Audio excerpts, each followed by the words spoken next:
duro y canalla. Estábamos en Francia, o digo, ustedes estaban en Francia. Y nosotros estábamos hablando de Francia precisamente en estos días. ¿Por qué? A propósito de Marcel Proust. No. ¿Era a propósito de Proust? No. Sí. No sé. Se mencionó Marcel Proust. Sí. Con sus miradas interminables. Sí. Sí. Entonces, que él siempre arranca las novelas igual, todas. Bueno, sí, pero eso no es lo peor de él. Bueno, desde las correcciones para acá. Yo no lo conozco. Pero tiene como 4 novelas anteriores a eso. Marcel Proust no escribió las correcciones. No, Franzen. Sí. No, Proust no arranca igual. No. Para nada. No. Lo que pasa es que las novelas de él tienen pretensiones de ser dickensianas. Eso lo mencionaste tú, es una teoría tuya.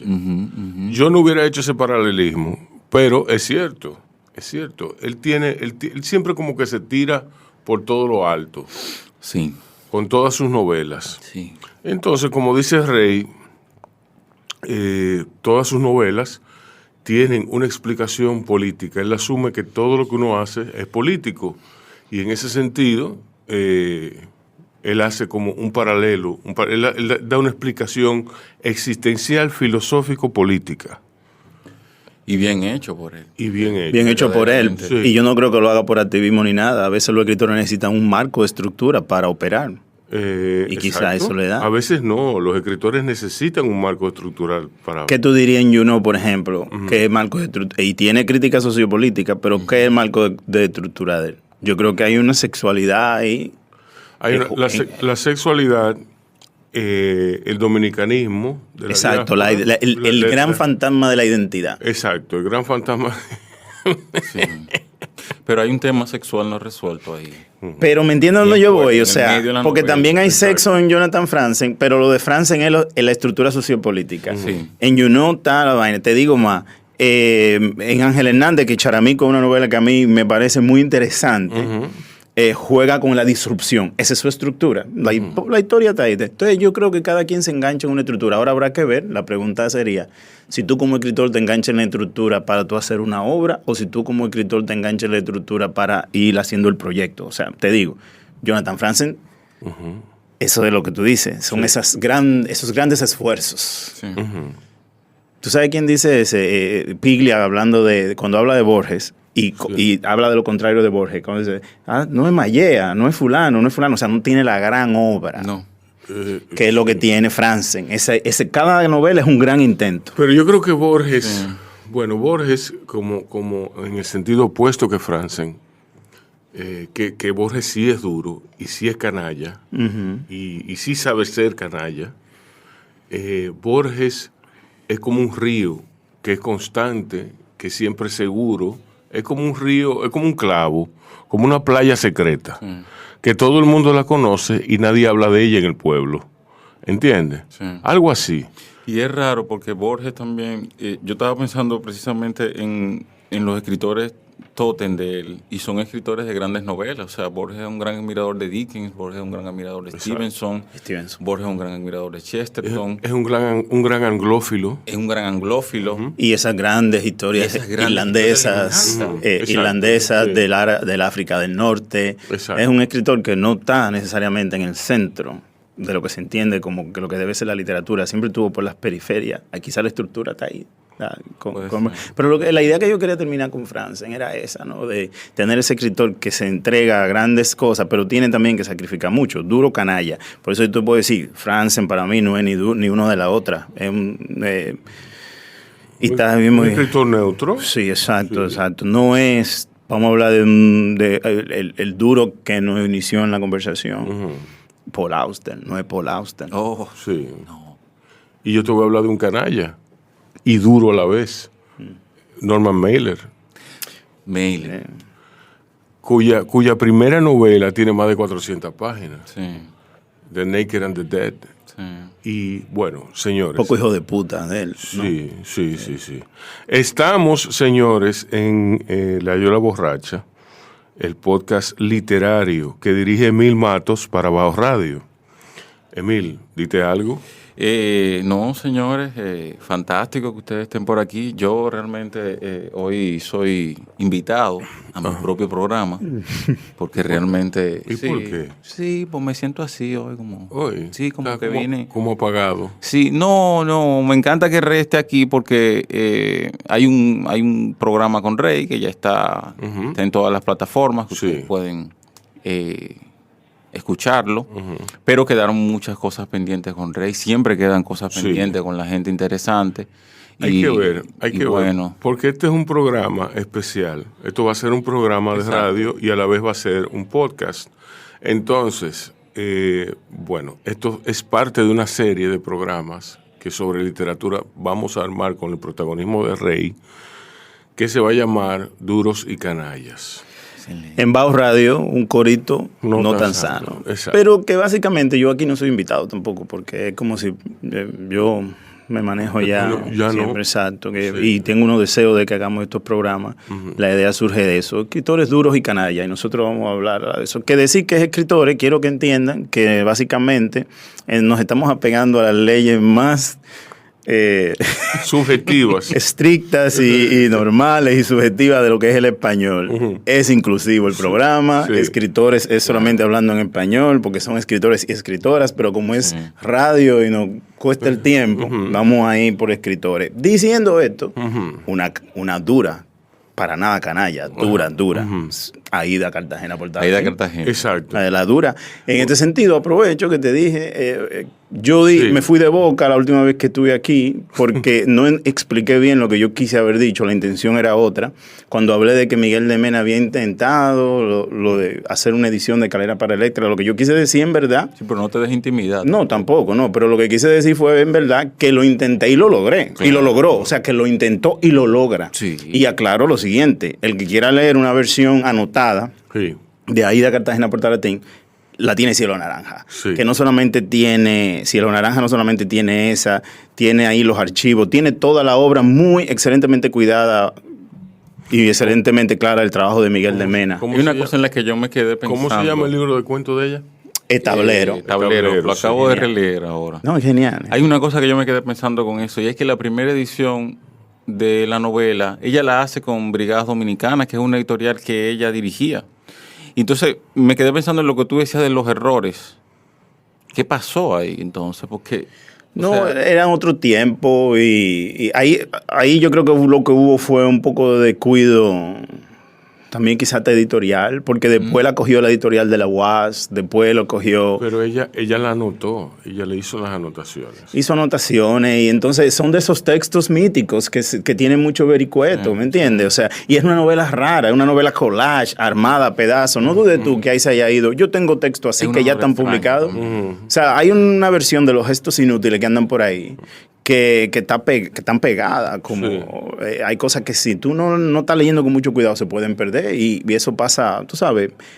El asunto es que a una novela que ha tenido su historia y volviendo a su dureza, la tipa estaba clara. O sea, doña Aida era de usted y tenga. No le estoy diciendo doña de que por el respeto, sino doña de usted y tenga, ¿no? Sí. Estamos hablando de una escritora en contra de todo, apostándolo todo, que conoce el valor de su trabajo. En un tiempo, ¿sabe quién es? En un tiempo en el cual la vida privada no valía tanto. No. Mira que interesante eso. Sí, ella caminaba enhiestamente por el Conde y todo el mundo la miraba y sabían sus historias. ¿Por qué? Porque eso tú no lo puedes ser sin atento a ti. Pana de dos duros. Dos polos opuestos, uno medio canallita, Cortázar. Sí. ¿Medio canallita? Sí, medio canallita. Sí. Yo diría que Cortázar... Yo no diría que es un gran canalla tampoco. No, él no es grande. Canallismo, ahí hay un canallismo. Sí. Es un canallismo. Duro no es. No le veo la dureza. Sí. No en el durismo que nosotros estamos tratando aquí de conseguir. Exacto. Ahora, porque la gente va a entender a que nosotros nos referimos con duro. Nosotros nos referimos a dibujar una panorámica subjetiva de las letras latinoamericanas y sobre todo norteamericanas. de los últimos tiempos, cuando los escritores eran escritores, cuando los escritores se distinguían por tener una posición política, por tener una posición social, por tener una posición sexual y donde no se le podía decir nada. Y pública. Y pública. El ¿Entiendes? escritor. Hemingway. Vamos a empezar por Hemingway. No, vamos a seguir el otro Mira, polo, porque yo te En dije a Tablero hay Cortázar. un cuento donde ella dialoga con Hemingway, ¿Cómo se llama? ¿Cuál es ese? que es una joya. El otro polo es Marguerite Yourcenar. Ahí estamos hablando de una dura. De una dura. sí. Dura. Y era pana, y Aida era pana de ellos en Francia, en París y vaina. Sí. O sea, no de que pana, jangueaban. Oye esto, Sí. una dominicana. Eso a mí me vuelve loco. Sí. Oh, pero ¿qué fue? Con Pero- Yourcenar. ¿Tú sabías que Darío Contreras le dio una galleta a Vargas Vila en París? ¿En serio? A Vargas Vila, El doctor Darío Contreras. el escritor más mediocre de Colombia. Oh my God. Sí, lo dice Balaguer en Memoria de un cortesano. Y si lo dice Balaguer, Sí. Eso Toco madera. Marguerite Yourcenar dura, donde las haya. Dura, sí. Estoica. Esa novela sobre Zenón que ella hace, sobre el estudio sobre ese de la muerte, el Sí. hombre en su celda, eso es un decado de todo lo que estudian el estoicismo pasan por ahí. Hay que recordar que Memoria de Adriano no es más que el diario de un me voy a lanzar a lo hondo aquí. Sí. El diario de un epicúreo que quiere ser un estoico. Wow. ¿Verdad, Adriano? Tú dices. Sí, así mismo. Mira qué dura es esa tipa. Las contradicciones que ponen en un texto. Traducida por Cortázar. Sí. Traducida por Sí, Cortázar. exacto. Sí, yo siempre he dicho que Cortázar debió limitarse a traducir. Ay, no diga Pero eso. no, Rubén, no diga eso. No, Ok. No hubiésemos eso tenido no se puede cronopio, decir. fama. No, vaina. exacto. Sí, eso es necesario. Ni la noche boca arriba, ni... Sí. La noche boca arriba. Sí, sí. Y la Ni apología toda, a Miles. ni toda esa, Sí, ni toda esa el lectura perseguidor. adolescente. El perseguidor. Ni toda esa lectura adolescente de Cortázar. Bueno, sí, pero... Porque no era duro, era canallita, pero qué bien. Yo entiendo por dónde tú vienes, Sí. porque qué bien leía a los duros. Exacto. Sí. Porque el perseguidor tiene eso mismo de lo que estábamos hablando ahorita. Sí. Es como un libro traducido, no está escrito en argentino. Sí. No, parece un libro norteamericano. ¿Verdad? También, Sí. un texto norteamericano. Sí, a mí me gusta mucho. El tipo era el periodista era francés, creo. Hay una película de eso también por ahí. Inspiró muchas cosas. Cortázar. De Cortázar se desprende mucha gente también. Sí. Sí, Rayuela. No, usted tenga, pero no es duro. Entonces, ¿qué fue lo que dijimos? Habíamos hablado de David Mamet. Ujú. David Mamet. Sí. Escritor de Chicago, ciudad que se precia de sed y que dura, ¿no? De tosca, Oscura. Sí. la ciudad de los hombros anchos. Chicago es una ciudad que ha dado grandes escritores. Upton Sinclair, Sinclair Lewis, Nelson Algren, Nelson Algren. el hombre del brazo de oro, Sí. que es un duro, lo tengo ahí Sí. por duro. Y este tipo, tú ya que mencionas a Upton Sinclair, él no es de Chicago, pero tiene una novelita de Chicago, me voy a acordar ahora, a mí me gusta mucho él. Sí. Soul Bellow. Soul Bellow. Es uno de sus personajes más icónicos de Chicago. Él no Tiene era, par de él no novelas era de que- Nueva York. Sí, pero Saul Bellow era de Nueva York. Sí, pero Sí. coge Chicago como lugar para escribir. Como arena, exacto. Que como habíamos hablado de duro y canalla, un duro que se vuelve Pero canalla. Saul Bellow Sí. es duro, no es canalla. Él es duro pero elegante. Es como Sí. otra dureza. No es David Mamet, que era un Sí. tipo que manejaba un taxi, que trabajaba en vaina y que cuando saca, o sea, él hizo muchas cosas, ha hecho muchas Sí. cosas, pero hablemos de David Mamet, o sea, Oleana, Sí. Speed the Blow. Speed, o sea, Sí. él tiene el San Antonio bien cerca de La película House of Games también. Games. Sí. Pero también hizo los otros días una película de Jiu-Jitsu, Red Belt. Es el tipo, Pero o sea, hizo una con Anthony Hopkins ahí que no me gusta mucho. Una cacería de una cosa. sí, Pero sí. está bien, eso está bien. O sea, Él es duro. Sí. Él es de eso duro, de lo que nosotros queremos buscar. Él te define, con esa definición de escritor duro de la que nosotros estamos hablando aquí, ahí está. Él Exacto. tú lo ves, es el retrato. Sí. Una definición de una escritora dura que tú quieres ver, Silvia Plath. O sea, ese sería tu retrato. Sí. Silvia Plath. Oh, Sí. Dura. Sí. Pero Yo creo hay que que joderse. Sí. Sí, es Viejo, para tú morir con la cabeza metida dentro de un horno, tú tienes que ser duro. ¿Qué le pasa lo mismo que con Sor Juana? Que crean estos personajes, la gente no los lee, o se ve un Pero tú poemita. crees que Woody Allen tiene razón, entonces. ¿Quién? ¿De qué dice Woody? Woody dice en Annie Hall, Woody dice, Silvia Plath, ¿no? Que es un canalla. poeta- Woody Allen es un canalla. total, sí. ¿Y qué es lo que dice? Sobrevalorada. ¿Qué es lo que por dice la, por la lectura de los adolescentes y tal. Sí, pero que leyeron a léete- partir de su suicidio, ¿no? Si O sea, tú lo que lees, leen es el suicidio. Exacto. si tú te lees, exacto, tienes que leer los cuadernos de ella, El diario. los diarios. Ahí fue que yo cambié. Porque yo vengo de ahí, yo soy un convertido. Yo no te Claro. estoy hablando tampoco de que no, me encantó y vaina. Mentira, tiene unos Es un gran poemas. género que estoy descubriendo ahora y tarde. Yo estoy ahí en Puerto Rico y están hablando de paternalismo y esos poemas de ella, mal traducidos. Ay, Dios mío. Sí, mucho, Sí, Juan sí, Eduardo, sí. Sí, porque son difíciles. Hay cosas que a veces, o sea, no, Rey, pero ¿cómo va a ser? Debe haber traducciones excelentes de Silvia Plath. Las hay. Pero yo no la he leído. O no, señores, volvamos a esto. Leo con el respeto mayor a los traductores de ciertas cosas, pero lo que quiero decir es que hay novelas tan extrañas que se involucran con el código de que escriben, con la lengua que escriben, que la vuelven parte de su estructura. Oscar Wilde, señores, es muy difícil de traducir. Estemos de acuerdo con eso. Sí, sí. Y es una novela que leerla en inglés con esos códigos te da otra sensación que no te dan otros textos que traducidos. Toda su obra. Yo No, estaba porque leyendo incluso Aguantando, por ejemplo. Drown, tú puedes hacer cosas pero los códigos de Oscar Wilde, Para mí él se montó cuando escribió Oscar Wilde. Ese cuento lo destruyen en la traducción. Sí. O sea, el libro... Yo, no, sí, pero es que cuando tú vienes a ver, o sea, ¿qué tú vas a traducir? ¿El español lo vas a poner en inglés? ¿Y el inglés en español? En inglés, en español. ¿Lo vas a poner todo en español? O sea, ¿cómo? ¿Cómo tú lo haces? entonces tú tienes que Juno está vivo, hay que respetarlo, se gana un Pulitzer, pero eso es un texto que Borges lo coge y él te explica en la traducción lo que es. Y funciona o no funciona, pero tenemos que recordar que una anécdota que siempre me gusta contar, que cuando estábamos empezando a escribir y nos adentramos en el boom latinoamericano, Sí. nos asombrábamos de que todos estos escritores del boom amaran a William Faulkner. Sí. Y tú dirás, ¿pero qué era lo que amaban de Todos William contaban Faulkner? sus grandes El vaina y la experiencias furia, era con lo que hablaba. El vaina y la William furia, no era el vaina y la Para furia. mí era mientras agonizo. No, tampoco. Claro, Ellos, los claro. que leyeron, los que no leían inglés, quizá Vargas Llosa lo pudo leer, que sí, pero Gabriel García Márquez lo que leyó fue lo que tradujo Borges, que fue más popular. ¿Y qué fue? Las palmas, vainas, las palmeras salvajes.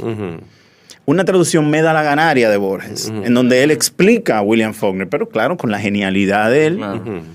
Y él te hace la novela, él entiende lo que Faulkner quiere presentar en una escena y Lo él te lo presenta. traduce con un gran lenguaje comedido, entiende el inglés perfectamente, sabe la intención de ciertos usos de ciertos adjetivos para presentar una... Entonces él intuye que el escritor estaba pensando tal cosa con este adjetivo y busca en el gran acervo del español algo que funcione, Exacto. que sea módico. Por eso no traduce la obra completa, Ya, pero es que porque es imposible difícil. tú pedirle a un traductor al uso, a un traductor regular, que haga ese trabajo. Estoy pidiendo Digo yo, demasiado, no sé, estoy pidiendo tal vez está demasiado. pidiendo Volvemos a sigue Estados habiendo Unidos. grandes traductores todavía hoy, pero del inglés no sé, Ramón Buenaventura tal vez, pero hacer ese trabajo que tú dices ya Es fuerte. es fuerte, tú sabes.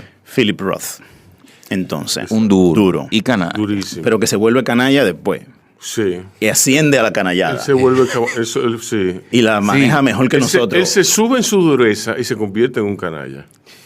Y le agradecemos, porque lo hizo por lo que no podemos. Exacto. I married a communist. O sea, Sí. él lo hizo lo que no podíamos. Pero, The Human Stain. The The Human Plot Stain. Against America. sí. The Human Stain, con The Human Stain pasa algo muy sutil. Y es que yo podía imaginármelo perfectamente hasta que vi la película. En la película Yo nunca he visto la película. es que no se sostiene. Yo vi la película primero. No se sostiene que un hombre como Anthony Hopkins haya sido un chico judío negro. Ah, no. ¿entiendes? No se sostiene, no, sencillamente no cuadra, no te va. ¿Tú me entiendes? Entonces tú lo puedes ver. Yo dije, esta es la historia de un jabao, de un jabaote. ¿Tú me entiendes? Entonces, cuando... Esa novela me acuerda a Desgracia de Coxey, el sudafricano, que es un poco también... Sí. Y I was Born a Crime, el libro ese de Trevor Noah, el comediante. Ajá. Tiene un libro... Sí, hay salvando la distancia de Coetzee a Trevor Noah, Ajá. pero tiene un libro ahí, Born a Crime, hablando de lo que él nace blanquito o jabao Ajá, o jabao. en Sudáfrica. Tú ves. Sí. Rough también terriblemente traducido, ¿eh? Tal vez uno de los... No me atrevo a que por lo leerlo. menos yo no. he visto... Yo no me atrevo a leerlo en español. Yo leí lo de Yo tengo Pornoa. una versión el de- Pornoa, de- el vaina de Pornoa en Puerto Rico apareció traducido y no... de The Human Stain. Él es un narrador exquisito. Y en la primera línea ya yo Sí, ya no puedo, ¿entiendes? sí. Porque Señores- el tipo comienza diciendo, in the summer of 1994, y él dice, corría el verano de... Corría. Corría el verano de 19... ¿Tú me entiendes? Entonces, desde que el tipo me dice, corría el verano, ya yo no estoy leyendo así. Sí. Eso es como a toda pastilla. A toda pastilla, sí. en un libro de Homero Pumarol. me llamó un día que yo le dije que había un libro de Paul Auster que él debía leer en español. Entonces él me está diciendo, me dice, Rubén, pero mira, me está diciendo que el tipo está en español, que el tipo es americano. Y yo, de estúpido, le digo, eso no es nada, eso es anagrama, hay buenos traductores ahí. Me llamó al otro día, me dijo, mira, tú eres un hijo de la gran puta. A toda pastilla, tío. A toda pastilla. Entonces él dice que no, que efectivamente que hay un párrafo donde hablan de un hombretón Un hombre que iba solo. corriendo a toda pastilla. Sí, como fascista, tío. Sí, como sí, fascista, tío. Entonces ahí se cayó todo. Hay un libro de Philip Roth que Sí. no se consigue mucho, o sea, no se habla mucho, no se comenta mucho, se consigue. Claro está, yo tengo 2 ediciones, la última es bellísima. Se llama Letting Go. Letting Go es la primera novela de Philip Roth, o el segundo libro de Philip Roth. No me gusta decir que es la primera novela, porque Goodbye Columbus...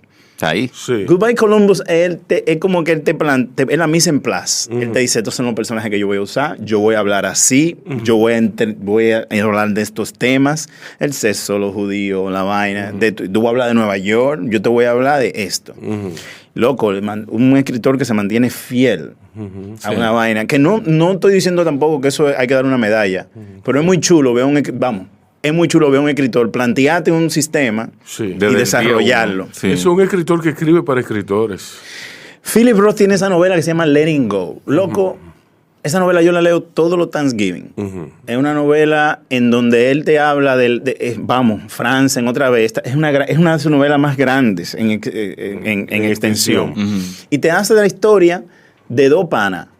Los 2 son judíos, los 2 son muchachos de Nueva York, vienen de clases sociales slightly different, como un imbalance en la Matrix que hay ahí. Uno de ellos, el papá es dentista y vaina y como próspero, y el otro, el papá fracasa con un negocio de congelados. Están los 2, pero los 2 son súper estudiantes, súper aplicados, súper vaina. El riquito es cínico y el pobretón es medio víctima. Esos son sus pesares. Sí. Y tú lo ves a ellos juntos en el undergrad, en la universidad. Son sus sombras, pero cualquiera esperaría que el pobretón sea el más cínico. No, al contrario, él tiene un complejo de culpa y de darse golpe en el pecho y de ser más judío de los judíos. Él es Philip Roth. Sí. Y el otro, pero que los 2 son Philip Y es Roth. el más judío de los porque el judíos. otro es un hijo de la gran puta. Sí. Y Sí. se aprovecha de las debilidades de la gente para Bueno, meterse, tú ves. Sí. Y lo que Uno está- es Philip Roth verdaderamente y el otro es Philip Roth. Hay uno que quiere ser puro, Ajá. el pobretón. Sí. Y esa pureza lo hace odiar todo lo otro. O sea, el guilt no lo deja. El otro, si él quiere ser puro, este te entregaba la maldad. Él quiere probar el demonio. Y eso lo hace cínico. Se ríe de este que quiere ser puro. Pero queriendo ser puro, está buenísima la vaina. Entonces las mujeres de ellos dos también son espejos donde mirarse terrible. Uno tiene un affair, y los dos tienen affair con las ambas. Que es lo ápero. Uno lo tiene desde el deseo y el otro lo tiene desde la venganza, de la culpa. Y ellos mantienen ese ritmo, loco. Undergrad y el undergrad. Se parece a Franzen. Y la escuela después graduada. Sí. Y después se consiguen trabajos. El vaina es tan duro. Undergrad. Van junto a la escuela graduada. Uno se va para la Army. El otro se queda trabajando, tratando de... Porque está enamorado de una católica. Sí. Y cuando se vuelven a encontrar, el cínico ya es profesor universitario de prestigio en la Universidad de Chicago y le da y tiene el poder de que le puede dar trabajo a este. Y le da trabajo. Nunca se sabe si es para darle trabajo al pana o si es para tener a la mujer del pana cerca por el affair que tuvieron. Probablemente para eso. Wow. Yo me leo esa novela, es que hay frases para moverme de ahí, pero hay frases en esa novela que conservo mucho, o momentos. Hay uno en donde el papá del cínico se va a casar con otra jeva, que no es la mamá de él, y ella quiere como dar un consejo, y ella le dice, él le dice, mire doña, families are long and complicated. O sea, no me dé consejo, no hable de mi familia. Tú te puedes casar con mi papá, pero no me hable de mi familia. Y la otra es donde el papá del chamaco dentista le pide a su hijo, casi le ruega que se siente en la silla para él revisarle los dientes. Y entonces empieza a criticarlo, que si no se ha cepillado bien, ya oye la vaina psicológica. El chamaco no quiere sentarse, porque desde chiquito el papá hacía eso. Entonces el papá le dice, yo puedo decir mucho de la vida de un hombre por cómo tiene su dentadura. Ya ve, ya que habíamos en donde, porque hablamos de Aida, hablamos de María. Hablamos de Aida, sí. Ya hablamos de Phyllis Roth, ya hablamos bien de David Mamet, de Nelson Agrin, hablamos de Chicago, ¿no? Sí. Ya vamos entonces un chin más para lo hondo. Dashiell Hammett. Uf. Duro donde los haya, ¿no? Para los negros. Bueno, no sé. El halcón maltés. Es que, sí. A mí todo ese terreno de la novela negra clásica me falta descubrirla. Bueno, pues entonces que está bien, está virgen, ahí tiene una gran oportunidad. Y esas traducciones no molestan leerla. Yo me leo, por ejemplo, el halcón maltés en español y no me molesta leerlo con el oye, tío. Joder, no me molesta, me cae bien. Como que tiene su gracia. Tiene su gracia de novela traducida así. Dashiell Hammett. Hablando de duro, ¿no? ¿Qué es lo que estamos hablando? Habíamos hablado al principio de duro cuando hay una época nostálgica quizá de eso, de que ser escritor era ser escritor. Y tú tenías una posición social, sexual, sociopolítica, bien clara, la defendía. Y la gente, como se leía más quizá, ¿no? Era fácil defender tu posición porque había algo de tu posición en la escritura, en la manera de vivir, ¿no? Capote duro. Sería un... Capote canalla. Es un canalla. Canalla, pero duro en ciertos textos. Por ejemplo, A Sangre Fría. Duro. ¿Por qué? Es un escritor que va al problema y te lo describe a sangre fría, claramente. Yo creo que él se elevó. Yo entendí con Truman Capote en A Sangre Fría como que él se elevó a la calidad y a la seriedad del tema que estaba tratando y se puso como a tope de eso. O sea, sacrificó el personaje que él se había creado. Dashiell Hammett, para seguir, pues es ese tipo de gente. O sea, el tipo sí fue detective privado. Estamos hablando también de que fue un escritor censurado por el Hollywood, ¿no?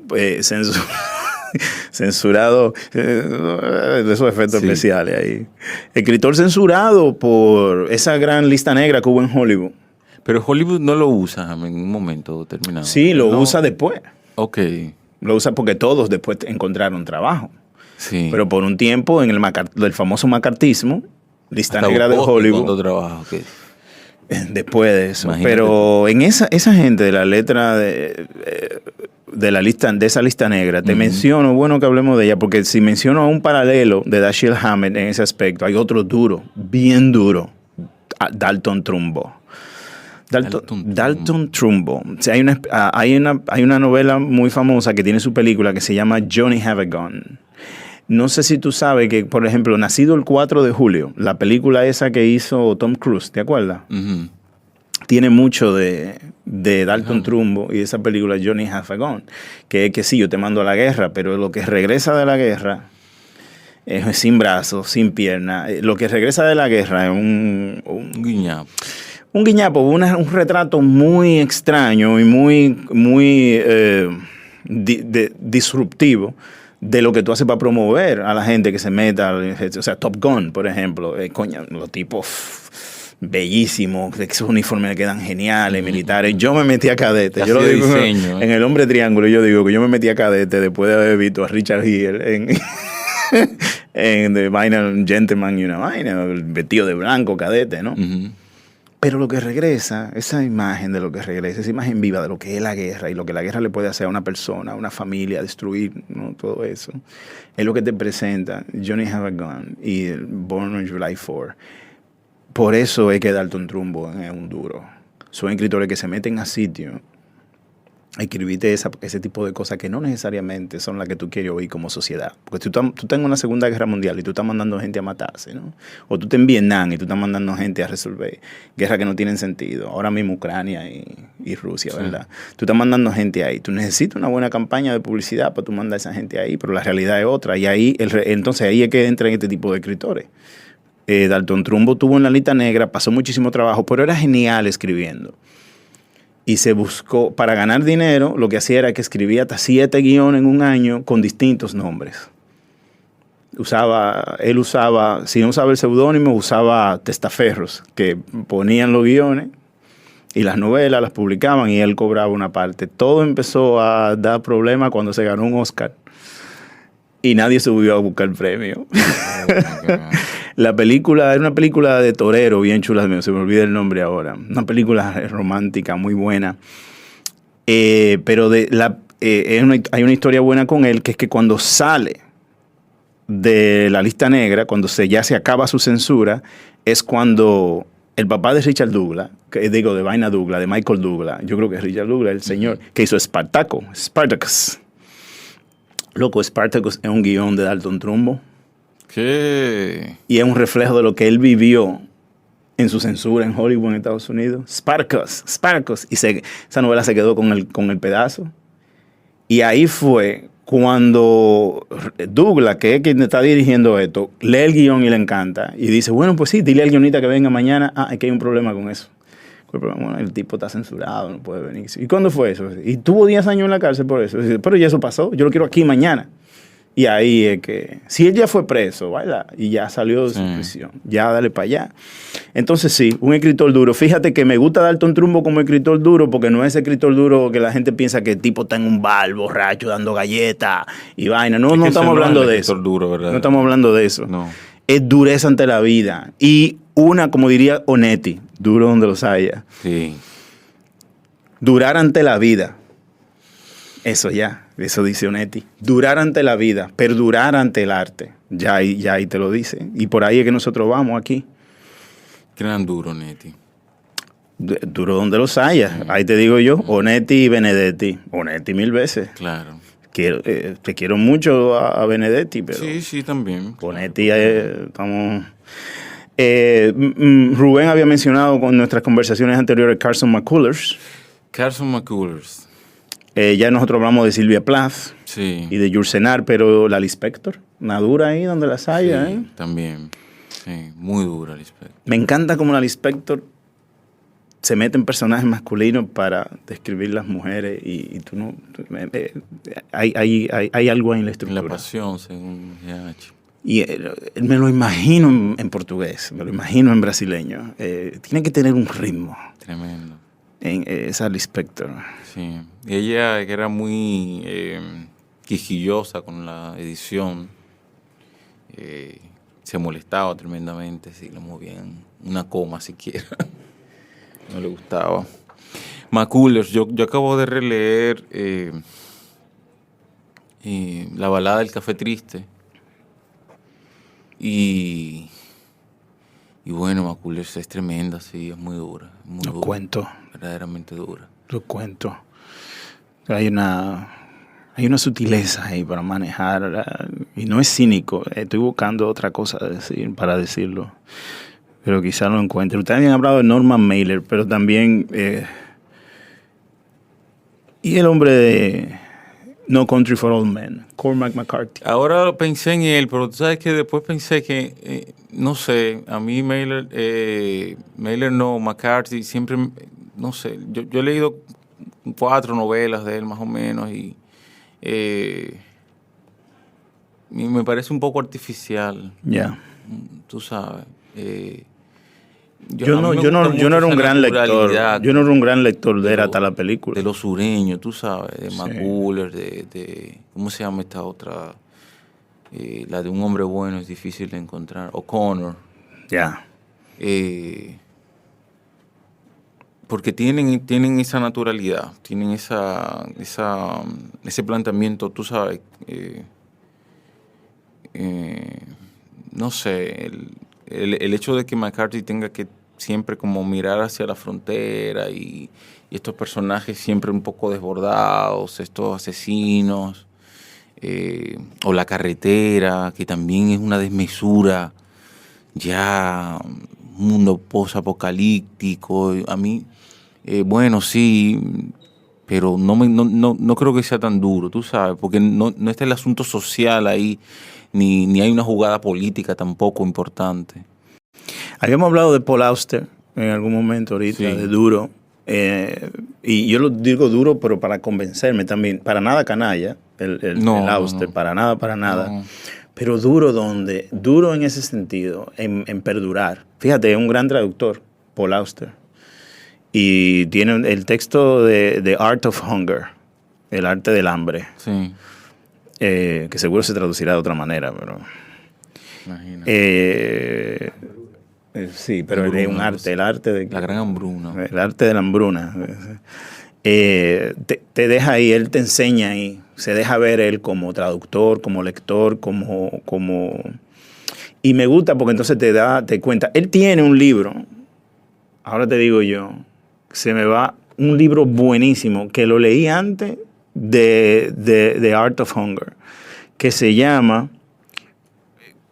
Es una expresión norteamericana que es como de from pocket to hand o from hand to pocket. Algo así que lo que te dice es como que tú vives de lo poco, ¿no? Y ahí él explica todos sus trabajos. Se parece mucho a Murakami en eso. Explica todos sus trabajos de por qué es escritor y cómo se llega al escritor. Pero él te lo dice, que me encanta por esto, ¿no? Y es un libro bellísimo, la edición está muy buena, tiene una foto de él bien jovencito en un barco. Él te lo dice desde su inicio de la infancia hasta que conoce a su agente literario. Uh-huh. Y te lo dice entonces, pero la estructura, que estamos hablando ahorita de estructura, que hablamos de una sexualidad, Franzen, la sociopolítica, en esta de Paul Auster es el dinero. Él relaciona el dinero asquerosamente con la escritura. En ese libro. Gran tema. Él empieza a hablar de su mamá, de su papá, de ver cómo ellos manejaban el dinero. O sea, él te empieza a contar su historia como escritor desde la infancia, y su infancia empieza cuando él ya claramente tiene una conciencia de lo que es el dinero. Relación con el dinero. Sí. Y te explica eso, hasta que acaba high school. Habla de unas herencias, siempre hay unas herencias ahí, como que ellos vivían con lo mínimo y viene, se muere alguien y le deja una herencia a la mamá, por ejemplo. Y eso le permite a él desahogarse, elige ir a la universidad, pero lo que hace entre los breaks de los veranos es consigue trabajo como de marino mercante. Y empieza a viajar y a escribir y a traducir. Un muchacho de 17 años, 18 años, 20 años, lo sigue haciendo, colecta dinero. No tiene que trabajar porque con la herencia puede pagar los semestres en la universidad, se gradúa, se mete con su primera pareja y se dedica a vivir de la literatura. Él no hizo otra cosa después que dejó sus trabajos de juventud. Uh-huh. Y los trabajos son... Él trabajaba en Nueva York traduciendo catálogos muy específicos de librerías, de libros raros, de subastas. Uh-huh. Entonces él era el que preparaba los textos que se leían en la subasta para vender el libro. Ajá, ¿no? O en los catálogos de estas librerías antiguas, ¿no? Y cualquier trabajo de traducción que iba cayendo, su esposa en ese tiempo era también traductora, qué sé yo, pero ahí siempre te habla de conseguimos $10 para esto, pero nos faltaron $15 para esto, o sea, así es que él habla. Tú todo esto lo intuyes a partir del joseo y del cheleo, Sí. de que no aparece el F y de que el F es duro conseguir. Entonces, ¿qué tú sacas de ahí? Lo duro que es mantener una vida artística sin tener que bregar con todo lo otro. Entonces ya te cuenta lo que escribe y dónde publica y que manda un cuentico allí y cómo manda un cuento aquí, cómo manda un cuento aquí. Te habla de las primeras novelas. Creo que la trilogía de Nueva York la escribe primero. La tiene escrita en distintas cosas, pero él ya sabe que va a ser una trilogía y sabe que son 3 novelas y sabe, pero tiene los manuscritos. Ujú. Y te hace el cuento hasta que dice, una noche en una galería de arte, con tal y tal, porque ya había ganado un prestigio también como traductor y como esa cosa. Ahí met fulana de tal, punto y aparte, en My Life Changed. Y ahí se acaba el libro. Entonces tú intuyes ya. Ahí ya él tenía la novela y presenta la novela. Y ya se hace, ya nace Paul Auster. Todo lo demás es historia. Y el libro tiene un juego que él inventó, porque él se dedicó a crear juegos de mesa Sí. para poder vivir, ¿no? Vender las patentes de eso y todo eso. Y entonces él incluye el juego en el libro y las reglas del juego y todo. Entonces me gusta mucho porque el libro también habla de pelota, de béisbol, que él es un loco con el béisbol, que ahí que me acuerda mucho Murakami también, Sí. que Murakami duro. Sí. Murakami. Sí, yo creo que sí. Duro, Sí, duro. Yo diría que sí. Murakami. Duro Totalmente. como se enfrenta a su trabajo, ¿verdad? Sí, sí. Y tiene esa cosa... Con mucha disciplina, con mucho respeto. Pero que tampoco es una vaina que te aleja de eso, ¿me entiendes? No. Es disciplina, es respeto, pero tú lo ves porque el tipo, tú ves que le gusta, como que no hay una pose ahí. No. Y así tú se lo también- compras. No, y además hay una visión del trabajo. Entonces, yo estaba leyendo una correspondencia entre Elizabeth Strout y Elena Ferrante, Ah. que ellas se cartean, Mm. se escriben.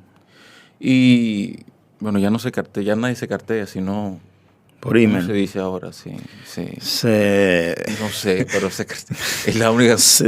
Se mandan correos, Sí, se escriben, tengo la cosa se ahí, escriben, se ¿no? escriben, se...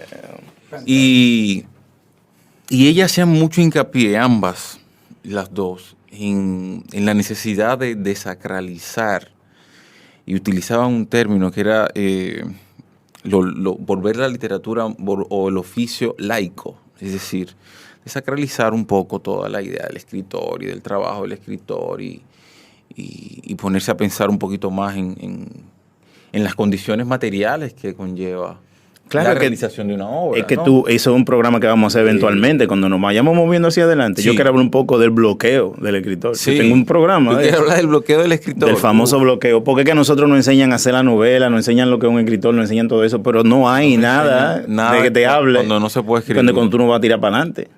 Sí, Cuando tienes que tomar una decisión porque eso no va para ningún lado. sí. Nadie te cuando enseña, nadie te enseña a bregar con el fracaso. Y nadie lo quiere. Y cuando lo publica nadie lo quiere. Y cuando- y cuando con quién va a hablar de él y sacas el libro no hay una crítica, ni siquiera para molestarte hay una crítica en la prensa, o sea, no hay un ejercicio crítico, qué sé yo. Entonces, ¿qué hacemos? ¿Dejamos de escribir? Porque la literatura es todo eso. ¿Qué se hace? ¿Qué se hace con el fracaso en ese sentido? O con la idea que se tiene con el fracaso. Se fracasa mejor, es la única Se opción. fracasa Ya. otra vez y Lo que fracasa dice mejor. Beckett. Es que- Ya, volver. Duro, Beckett. Sí, no, duro donde los haya. Duro donde los haya. Sí. Beckett es muy chulo. La historia de él, su familia irlandesa. Fíjate, y vamos a también hablar de esos duros irlandeses, porque fíjate cómo esos tipos retan el lenguaje y retan el inglés, que es su lengua, que sí, pero de Irlanda. Sí. Y son los escritores entonces duros en inglés. Por o sea, ahí fíjate hay la un relación que tú duro, tienes. Durazo en Irlanda, wow, ¿cómo se llama? Me acordaré ahorita, el de The Third Policeman. El tercer policía está traducida. No, me cogiste ahí. Jesús. Que Borges creo que tradujo una novelita de él. Una novela rarísima. Sí. Bueno, en español está, la única traducción posible fue Nadar dos pájaros. porque verdaderamente es una construcción en inglés muy extraña, muy propia de él. Pero antes Flan de- O'Brien. Sí, ok. Flan O'Brien. Ok. Antes de irme de ver, que tengo que decirte que es duro, duro. Óyeme esto. Beckett. No voy a escribir en gaélico, no voy a escribir en inglés. Déjame escribir en francés. Déjame porque escribir es en que francés. no me da. Sí, Los otros sí. lenguajes no me dan. Sí. Voy a escribir en francés. Pero voy a traducir mis novelas también, También. que es otra cosa. Y no solamente voy a traducir mis novelas, que yo creo que es incluso más fuerte, que voy a hacer mis novelas en inglés, porque la verdad es que, digo, no sé, francés. habría que leerlas en francés, pero ve que rehace las novelas. Sus editoras, por lo menos, lo que dicen es eso. Él Duro. las rehace entera, las novelas. Duro. Estábamos hablando de Paul Auster y yo me quería mover y me quería mover un poco a Dave Mazzucchelli. ¿Lo has oído mencionar? Bueno, pues nosotros tenemos la gran nosotros tenemos la gran trilogía de Batman, el Batman de Christopher Nolan. Christopher Nolan. Esa trilogía del Batman de Christopher Nolan nace gracias a Dave Mazzucchelli. Dave Mazzucchelli es un escritor de novela gráfica de Estados Unidos. Él, una de sus primeras novelas, uno de sus primeros trabajos fue con Frank Miller, cuando ellos decidieron hacer Batman Year One. Ujú. Que, como te digo, ese corte, ese trazo, esa estética es la que te da a ti Christopher Nolan en su Batman. Eso fue lo que lo inspiró a él a hacer, sí, voy a hacer Batman. Este es Dave Mazzucchelli. Sí. El dramatismo que le impone este dibujante a los trabajos de Frank Miller. Que Frank Miller lo deja después meterse en la historia, porque él le dice a Frank Miller, loco, el problema de Batman es que Batman es malo. Ujú. Sí. No, qué vaina. Entonces le dice, no, el tipo no tiene poderes, tiene cuarto y gana de joder. Ujú. Y va para la calle. Y tiene una herida. Oh, claro. Bueno, pero en ese sentido, el Batman, hay como un sentimiento que cada vez que comienza un nuevo Batman a manos de, excepto en los casos de Zack Snyder, donde Batman, quizá por esa sapiencia, por ese conocimiento de que él es rico, por eso que él lo dice en la Liga de la Justicia. Entonces, hay un peligro en tu afiliarte con las grandes casas editoriales.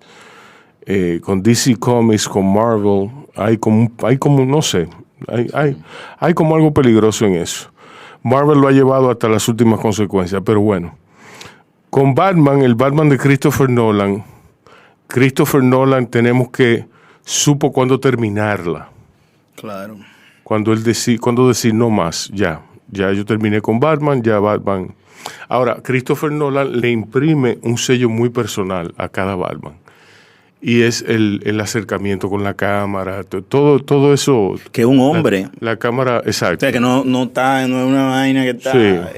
Sí. Tú sabes, es un hombre que decide tirarse a la calle. Mira, ahora, el Batman de ahora es un muchachito que tiene un problema más... El problema de la herida en el de ahora Sí, es más latente sí. que en el de Nolan. Y en El de Nolan, el Batman de Nolan lo que tiene es miedo. Ujú. Él sabe que esos pájaros están ahí sí. y que esa herida está ahí. Sí. Y ese miedo, esa oscuridad. Pero llega un momento que dice, pues, pero esto es lo que yo necesito. Sí. Esto es lo que yo necesito, esta oscuridad. Este problema. Ujú. Mazzucchelli sale de esa relación, de esas 3 películas y de esos years y todo ese éxito y todo eso, y se encuentra con el bloqueo. El famoso bloqueo. ¿Qué pasa? Y ahí es que se vuelve duro. Mazzucchelli no era un duro todavía. Mira, pero aparte del bloqueo, y eso es más adelante, yo no sé si Mazzucchelli es uno de esos, pero hay que hablar también de los duros que sirven para escribir. De los Escritores que se leen y que se pueden leer. Para ayudarte a ti, tú dices. Sí, sí. Bueno, Mazzucchelli es uno porque lo que Mazzucchelli dice es es, uno. yo soy escritor, ya. Yo no tengo que salir de eso, la novela, si es gráfica, si no es gráfica. No, yo soy un escritor. Ujú. y decide Neil Gaiman. irse a buscar a ese otro que tiene ese miedo. Y crea un personaje que se llama Asterios Polyp. Asterios Polyp es uno de los arquitectos más reconocidos de la Academia Norteamericana. Tiene muchísimos premios, ha diseñado muchísima vaina, pero tiene un solo problema. O una cuestión. No, no hay un solo diseño de él que se haya construido. Se parece a muchos arquitectos dominicanos, entonces. Sí. Te estoy hablando que el tipo tiene... Grandes arquitectos. Y a grandes escritores Y a grandes escritores. Coño. que no han publicado nada. ¿Cómo va a ser? Sí. Sí. Te menciono 3. No. Ah, ok. No, pero tampoco la publicación no creo que yo no creo que tenga la misma implicación que un arquitecto. Yo creo que un arquitecto es muchísimo más fuerte, porque es que la escritura ya está, o sea, la escritura está, pero el diseño no. No, Diseño, bueno, no. Emil, habrían distancias semánticas. Sí. Habrían distancias Habría semánticas. distancia, pero es lo mismo. Loco, André Calamaro dice, cuando yo veo un disco, darme cuenta de lo difícil que es proponerse un proyecto, darle para allá y terminarlo. Claro. Y terminarlo, o sea, esa Claro. vaina del finish. Entonces, yo te puedo contar... Decía F. Scott Fitzgerald que era un duro canalla también, Sí. que se dejó consumir. Duro. Sí. Fitzgerald. ¿Y tú lo dudas? Oh, Pero ¿y este tipo? pero bueno. ¿En serio? ¿Y qué diablo? Pero hasta para matarse hay que tener Sí. arte y gusto. ¿El Gatsby no está sobrevalorado? No, Emil. ¿En serio? no, ni The Last Tycoon tampoco. No, un tipo un duro. Henry Gracias dice a nada. Dios que escribió más chiquito que los otros. Exacto. Escribía bien, compactito, es bueno. Borges lo tiene allá. Fitzgerald. Decía, En la novela, sí. Decía F. Scott Fitzgerald que eso que publicar le da un sentido de closure a un trabajo. Claro, totalmente. ¿Entiendes? Vamos a volver más a Kelly ahorita, al arquitecto, pero Sí. él hablando de closure, me voy entonces a dónde? Henry Miller, duro. Duro. Sí. Y no es canalla. Perdón, ustedes han hablado de Milán Kundera. Todavía no me ha No, llegado. Un todavía no cándido me ha llegado. canalla. Sí, medio canallita. Sí. Sí. Pero Miller, Miller, cuando se ¿no? sienta a Miller. terminar The Black Spring, él es el que hace su famoso decálogo, que de los que hay, es el mío. Sí. Y con ese yo terminé mi tesis, por ejemplo, porque él decía, eliminate, condensate, get it done. Done. Después decía en otro, dije, stop adding new material to the Black Spring, finish. Tu primer acto del día debe ser tu obra creativa. Siempre escribe por las mañanas, para la tarde del cine, los museos, ver amigos, bebes romo, eres un ser humano. Sin bañarte, dice. como dice Hulbeck. Sí. Y, Sí. Es duro, Hulbeck. y de tarea, los fines Es de duro semana. Welbeck. Holbeck. Es duro. Sí. No, pero él está jugando. Es de maldad. un fantoche. Fantoche no es. No, ¿Es un fantoche? es un No. duro, es un duro No. y un canalla. Es un duro y un canalla. Sí. Y yo añadiría. Y no le importa. Es un duro y canalla también. Sí, no le importa y es de verdad y no hay pose. Sí. A mí lo que me pasa con Hulbeck es que él tiene una tradición atrás de franceses duro, que a mí me parece que ya no la han hecho tiene todas atrás, esas la tiene novelas. adelante, porque el Emmanuel Carriel que anda por ahí, que es un durísimo, el de yoga. Sí. Durísimo. Y el enemigo. Sí, ¿Eh? sí. Hay que joderse en el enemigo. Sí, el adversario. El adversario, sí. Durísimo. Duro y cortito. Y Sí, pia, pa. Como Corta en el aire. tu amigo, el de extranjero, ¿cómo es? Albert Camus. Albert Camus. Sí. Exacto. Duro. Exacto. Él tiene ahí a Camus, él tiene a Céline. Camus era un duro, no era un canalla.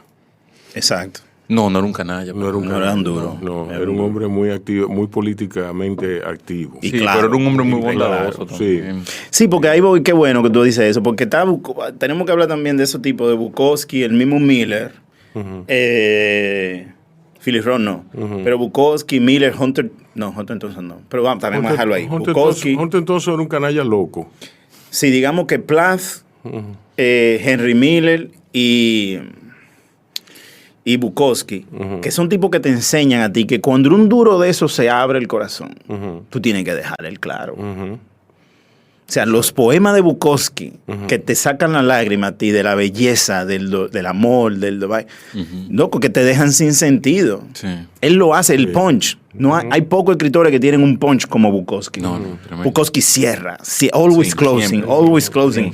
Tiene ese poema que nos gusta mucho a nosotros, de Shoelace, cuando termina, ¿no? Be careful when you bend over. O sea, siempre termina. Él tiene un bellísimo también que dice, your life is your life. O sea, no la malgate, no la joda, no la vaina. Los ángeles están esperando para deleitarse en ti. Sí. Mira, qué buena traducción, deleitarse. Hay una escritora que Y un amor infinito por la literatura. era una que dura tenía canalla, Dorothy Parker. Oh, otra dura. Y una escritora durísima que no era canalla, que se ponía canalla de vez en cuando, que es Susan Sontag. Sontag. Sí. Ay. Sí, dura. Y canalla. Pero también ahí yo he conocido gente así. Sí. Si no lo leen bien, si lo cogen por el lado contrario. Sí. Porque mucha gente dice que Carlos Castro podía decir que es un canalla. Es un canalla. No, pero es un duro. Pero es un duro. Es un duro. Sí. Es un duro pero no. Pero a mí me parece que es fantástico cómo se da la combinación, ¿no? Sí, no estamos juzgando. Combinación. Cuando tú eres un duro y eres un canalla. Ah, ok. Sabina Sabina. fue tan duro y tan canalla que se volvió una comiquita de sí mismo. Sí, exacto. Sí, se puede caer en eso. Mientras estaba haciendo eso, Calamaro estaba ahí dando duro. Y Vargas Llosa. Ay, Canalla. Es un duro. Y no es ¿duro de dónde?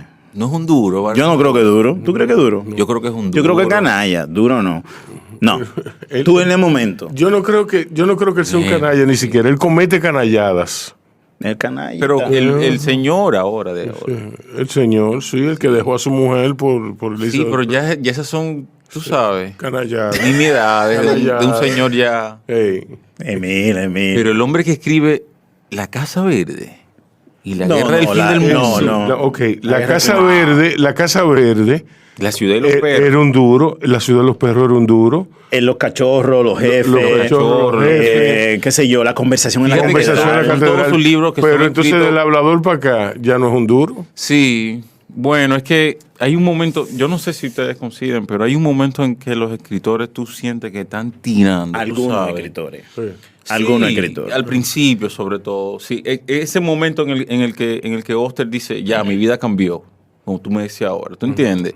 Es decir, claro, Oster siguió escribiendo libros buenísimos, pero la trilogía de Nueva York. ¿Tú entiendes? Sí, y tiene Hay un cosas y tipo tiene que está cosas, ahí, fajao, que está- pero no es un tipo incoherente. O sea, él no, No, va para donde nada. quiera que lo invitan y donde quiera que lo invitan. Vargas Llosa vive montado en sitio y él cree que sentarse ahí, cruzar la pierna y ilustrarlo todo con su sapiencia sin tener... ¿Tú sabes dónde yo empezó? Es que ahora dividimos obra y persona o no. No, espérate, no. Es su obra porque él ahí se sienta a Y en disertar. su obra está su persona.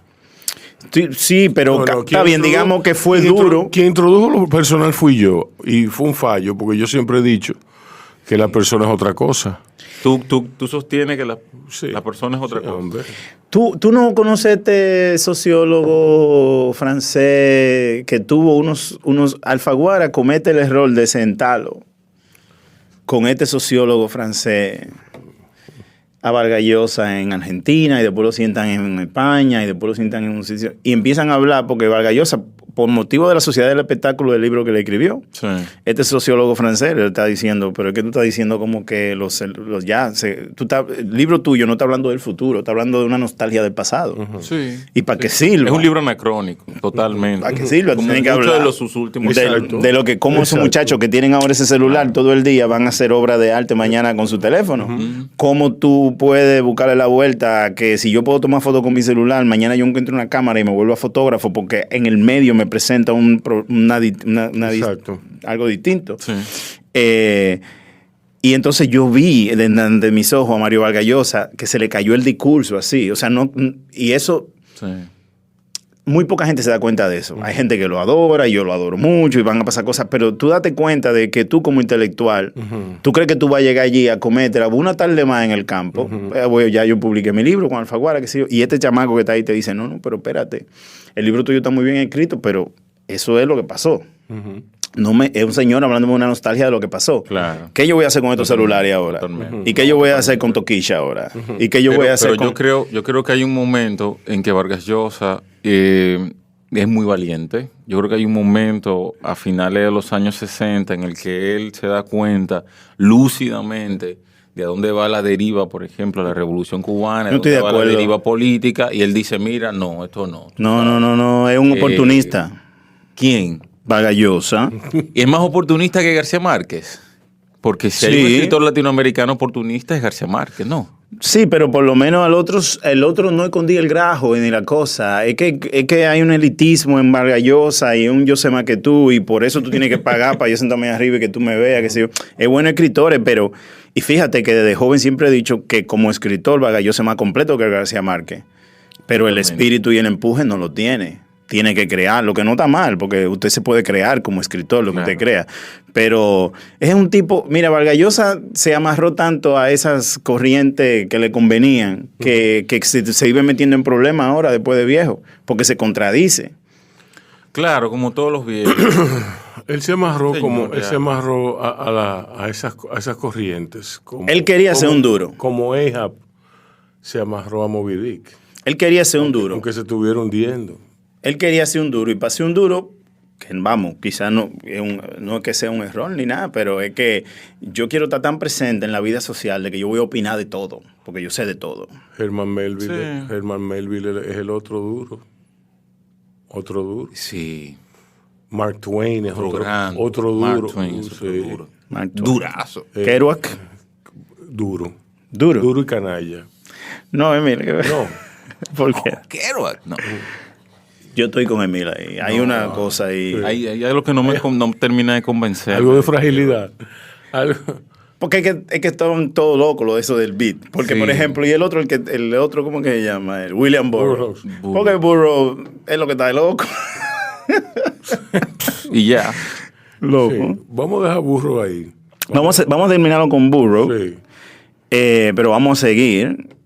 Yo lo que pienso es terminar la historia de Dave Mazzucchelli en el otro, para hablar un poco de Asterios Polyp, coger a Henry Miller, y creo que debemos de hablar un poco de Bell Jar, de Sylvia Plath, para hablar un poco de esa poeta novela, ¿no? De que, la conocen por la poesía, pero nadie ha leído las otras cosas. Sí. Entonces esos son secretos que los hacen duros. Bueno, señores, duros y canallas. Emil, despide. Con uno muy duro, y bueno, con dos muy duros aquí. ¿Con quién? Yo no sé si Canalla, Rey Andújar y Rubén Lamar. Señores, primera entrega de Duros y Canallas, un programa que vamos a dedicar a esos escritores, ¿verdad? Que nos gustan. Que nos gustan. Sí. Y ya. Exacto. Sí, atento a mí. Atento a mí. Sí. Atento a mí. Atento a nosotros. Bueno, por ahí no sé, hay que defenderlos un poco, ¿no? Hay Sí. algunos que hay que reivindicar. reivindicarlos. Como Vargas Llosa. Como Vargas Llosa. Sí, vamos a hablar de ese tema también. Porque yo te estoy hablando desde la emoción también. Uno habla del hijo que más quiere. Entonces. No, porque son temas que nos apasionan. O sea, No, muchachos, ese libro de los cachorros y los jefes y toda esa historia de la parte de los cadetes. A mí me gusta más que la Casa Verde, honestamente. Así es los perros. Exacto. Todo Bien, eso. señores, ya ustedes saben, se cuidan y cuidan a otros.